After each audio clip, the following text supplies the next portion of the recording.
Guys, you know the way we encourage to vote and turn out, that if you don't vote, the decisions will be made for us. It's actually come to pass, because the 2022 presidential election in Kenya is going to be determined by those who didn't vote. Not those who voted, but those who didn't vote. I've made a tool to project the election. It's a free tool that I'm posting in a link in the description. You can download it and go ahead and play with it. And this tool is to project the outcome of this election, partly because we're in that space where there's a big team of people who call themselves bloggers, but they're basically paid influencers who then go ahead and post things and you don't know what to trust. Now, I want to say first and foremost that apart from my daughters who are already asleep now, nobody knows that I'm doing this. I was making this tool. I was doing it for myself. I didn't know whom to trust, essentially, because there's a lot of information out there, but it's not entirely reliable. The media houses are trying to do a good job, but one media house is saying this, another is saying this. Of course, we understand why that is the case. They're tallying independently, and if you start tallying by strongholds for a particular group, then they'll take an early lead, and similarly for a different group. We expect, of course, at the end of the day, that all these tallies will come to the same conclusion. IEBC has done a decent job in giving that confidence that this election has been well run and it's been credible, it's verifiable, and that is at least where I am. But that notwithstanding, it's so slow that I had to work out for myself, and fortunately there's enough data and there are tools out there. The tool I've opted to use is WPS spreadsheet. It's a form of, it's like Excel, and it works exactly the same, and you'll be able to find your way around it. And I've just used the data that we have. Right now, as of the time I was doing this, we had more than 5 million votes tallied in a reliable place, and this 5 million votes represents more than 1/3 of total votes cast. And so from this we can do a couple of projections. So I'm going to show you what we've done so that you know what to do. I was basically moving from the known to the unknown. That's what we must do for us to get good results that are reliable. We know we have 47 counties, plus we have two demographics that are voting separately, the prisons and the people in the diaspora. Then the number of voters registered in every place, this you already know. So I've just picked this from online resources. If I'm mistaken, I've also made it possible for you to just go ahead and change that.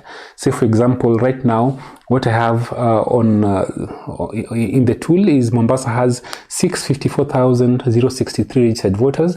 If, say, for example, this is not correct and Mombasa just has 3,000 voters, then you can see the impact of that on the election.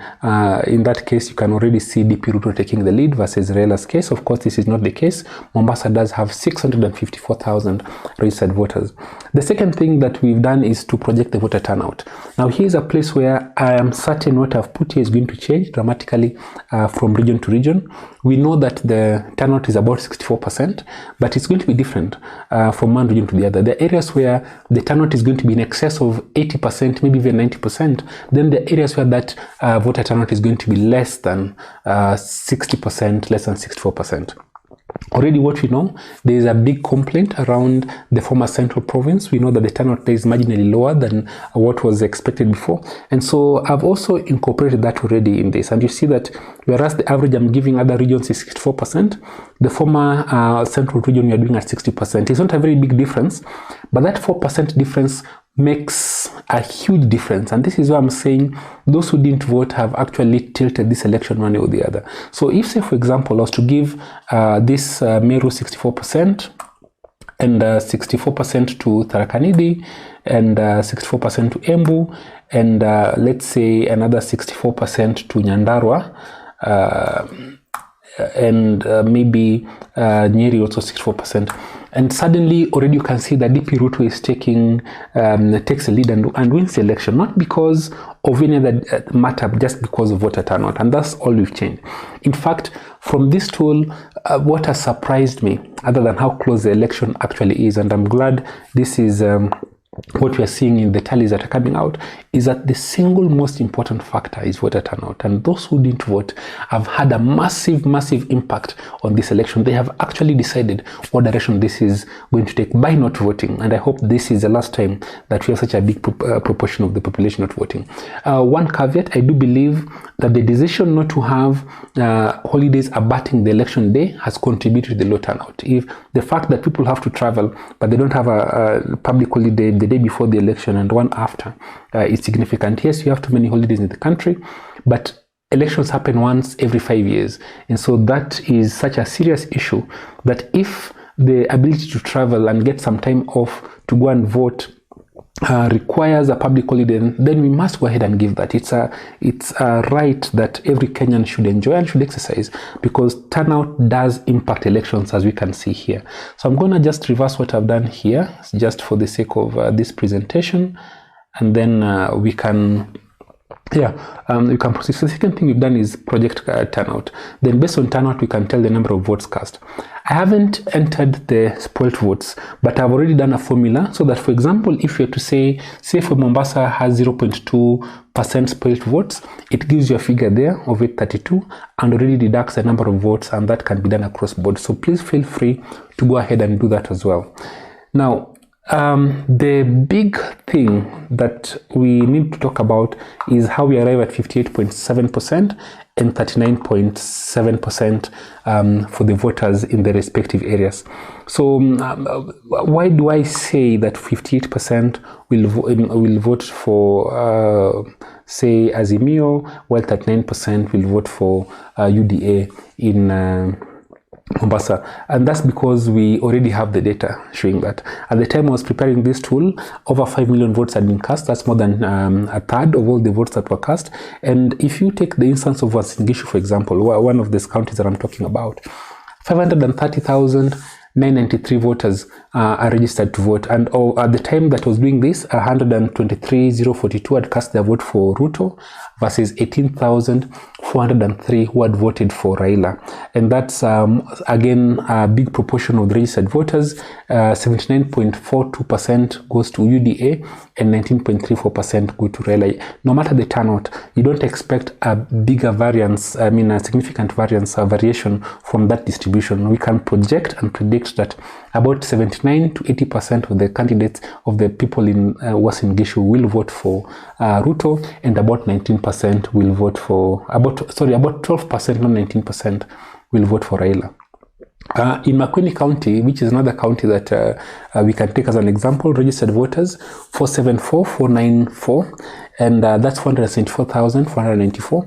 And as of the time I was preparing this, 89,713, which is 79.42% of the voters had voted for Raila, while 21,856, or 19.34%, had voted for Ruto.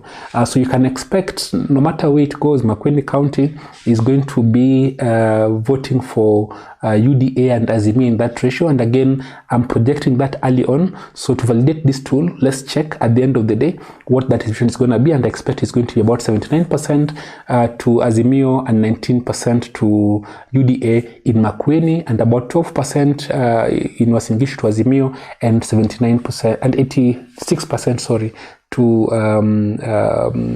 Ruto and the UDA camp. So based on those projections, because you have enough data, then you can do the exact same thing. We've done that for all the counties and also the additional demographics. One group that I have sort of taken some liberty with, and I need your help to go ahead and close that, is the number of voters in prisons and diaspora. I wasn't able to get that, so I've used the actual numbers as of the time when I was preparing this tool, and then given them 100% turnout. Feel free to adjust these two numbers to get the accurate numbers. Now, this election is so close that even these 3,000, 4,000 voters may be enough to actually determine the winner of the election. And so getting that accurate is also very much the case. It's important. So if you're able to then accurately predict the number of distribution of voters in the respective regions, then you can expect the number of votes being that will be cast for a particular candidate. And from that, we get our totals, we get our tallies right here. And this is what we have input here.